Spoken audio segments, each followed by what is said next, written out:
திருவண்ணாமலை, மதுரை, விருதுநகர் உள்ளிட்ட மாவட்டங்களிலும் போலியோ சொட்டு மருந்து வழங்கப்பட்டு வருகிறது.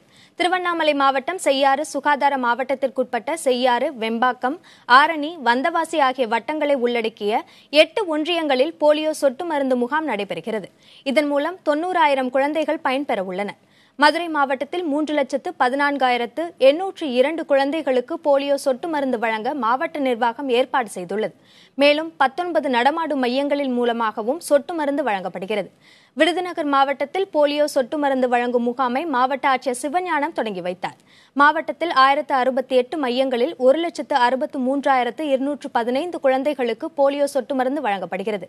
கன்னியாகுமரி அரசு மருத்துவக் கல்லூரி மருத்துவமனையில் போலியோ சொட்டு மருந்து வழங்கும் முகாமை மாவட்ட ஆட்சியர் சஜ்ஜன் சிங் சவான் தொடங்கி வைத்தார்.